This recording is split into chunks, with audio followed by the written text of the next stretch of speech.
Hi y'all, so today we're going to see if we can find some wild pawpaws, but I thought you might want to see this. This is a snowball bush, and they like to grow around watery areas, around rivers, and butterflies absolutely love them. Almost any time of the day you'll see butterflies hovering all over them. Not the prettiest flower in the world from a distance, but close up, they're very pretty.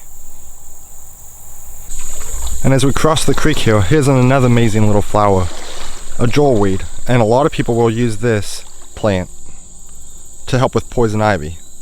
If you get a bad case of poison ivy, you can make a liquid out of it and spread it all over your poison ivy, and it does amazing for people.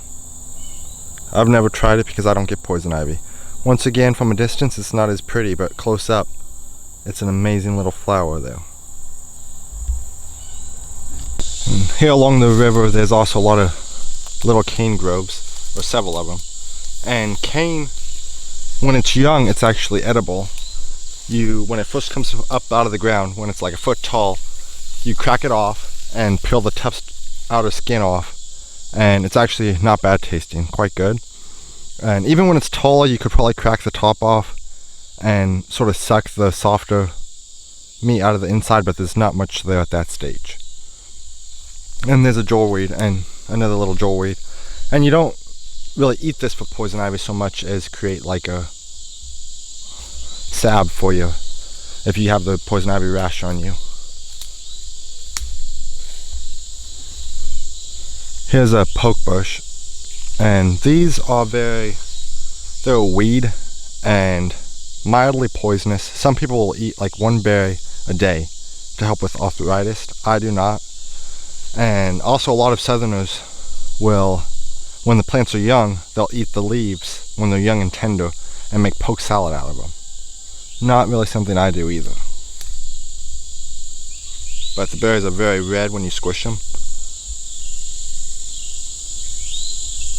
You could almost dye something with that. And as we head up the hill here, all along this hillside, there's a lot of spice bush. And when you rub against this or break the leaf open, it smells very unique. It's a very strong spicy smell.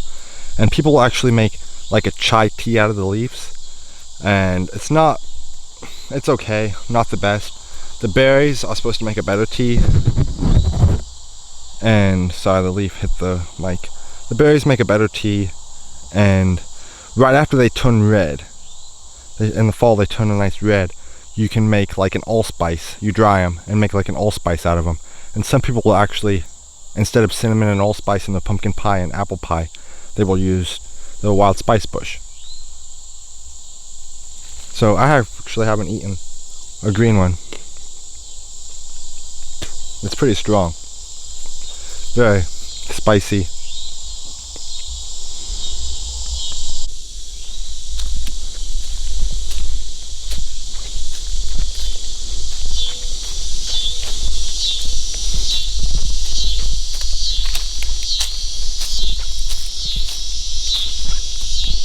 You can see a lot of gumballs all over the ground. This hill has a ton of gum trees on it. And I've heard you can actually tap those in the spring like a maple tree. And that's something I would actually like to try sometime. So here are the pawpaw patches. And pawpaws like to grow in little groves like this. Very crowded. Sort of neat to go in amongst them. And usually, this is a good year for pawpaws. Usually raccoons climb the trees and get them before you can. Looks like raccoon got that one, but several of them looks like they're ripe. A lot of them are starting to fall, and when you crack it open, pawpaws taste almost like a cross between a mango and a really overripe banana. If they're a sweet pawpaw, some of them are a little bitter, but you sort of peel the skin off, and then you can, as you can see, I'm showing you what it's like inside. There's a lot of seeds, big seeds, so they're sort of hard to use for much other than eating fresh, because you gotta sit there plucking all the seeds out and you don't end up with that much flesh. I brought this nifty apple picker with me that you can, it has like teeth. Let me see if I can focus that. It has teeth on it that you grab the pawpaws with and then catches them in this little basket. And you can extend it by twisting this longer or shorter. So let's see if we can get this one.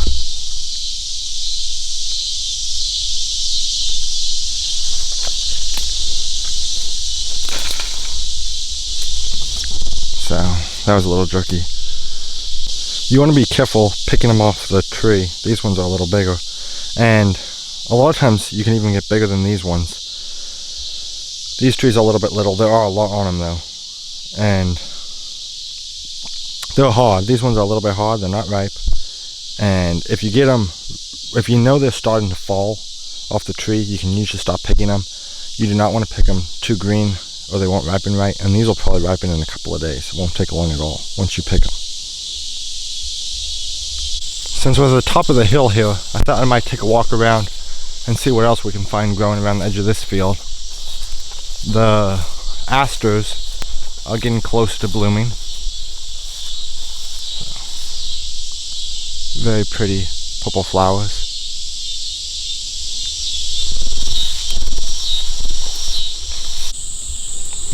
And here we have some dogwood berries. So this has a beautiful flower in the spring. These berries are not really edible. There are several species in the dogwood family that are very much so edible. But these, I have eaten one. They're basically all seed and extremely bitter. So since they're not really edible anyway, there's no use eating them. Here we got a persimmon tree with several nice persimmons. If you can see them back there. And you usually want to eat these right after the first frost, so they don't pucker up your mouth. If you ate this now, your mouth would like dry out and all pucker up. But they're very delicious after the first frost. And here we have a passion flower, or a maypop, depending on what you call it.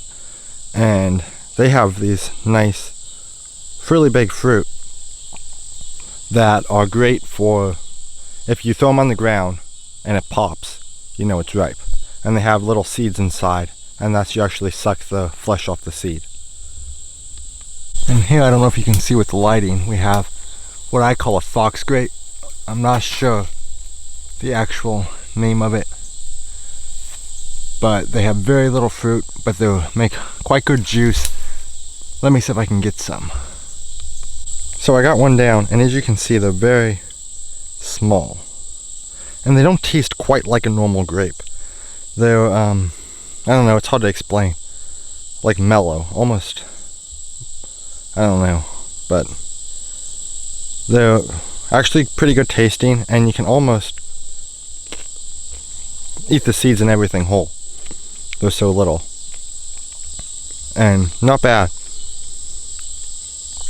These ones are not quite ripe yet. You want to get it, you can see there's still some green ones on there. In a week or two, those will be delicious. And here we have a hackberry, and these grow to be great big trees. And in the fall, these are not quite ripe either. They turn a little bit red. And the seed is mostly just skin and seed, but they don't have a terrible flavor, almost like apple skin flavor. And they're supposed to be very good if you're stranded somewhere and you're really hungry. They're supposed to help you not feel as hungry when you eat them. But there's really not much meat on them at all. And this is what I was actually after right here. So as you can see, this is a honey locust. They have very big thorns. Let me see if I can get a better. And some of the thorns are even bigger than these ones. But those hurt. And sometimes these will get in the hay field, the little baby ones, and then you make hay, and when you're picking up the hay, It's really nasty. But they have these great big beans that grow off them. And I'm not going to pick it now because this time of the year when they're green, they're extremely bitter and pucker up your mouth and just dries it out like a green persimmon. But let me get back so you can see a better angle of that. Very pretty trees. Even the thorns are quite pretty. You got a persimmon growing in with that one. But they actually have almost a vanilla flavor when they're ripe. And people will make carob, almost like a carob substitute out of them. So you can almost use them like a chocolate carob substitute. So maybe we'll try that in the fall. So let me get back again, and we got those all over along the field here. But thanks for watching. We really appreciate it. God bless. I might try to go ahead and put a video on the end of this one so you can see how the sumac turned out, taking the berries off the stems. Thank you so much. I really appreciate it. So I thought you might want to see how the sumac came out. So we had it out drying, got it really, really dry in the dehydrator, and then we sort of just crumble it, take the main stem out, and we've already got several done now, and then just pound it really good with this is a sauerkraut pounder that we actually make and sell. And then after you pound it, you sort of just sift it through your fingers, and you end up with all the twigs coming out of the berries or seeds. You can sort of shake it and the twigs come to the top. And this was the winged sumac. The velvet or staghorn sumac is a little redder, but this stuff is very sticky. My hands are getting sticky. It has all that goodness on the outside, and then you basically just end up with this that you can make tea out of, a nice lemonade drink, whatever you would like. Thank you so much for watching. Check out our last video on picking the sumac if you haven't seen it. We really appreciate it. God bless.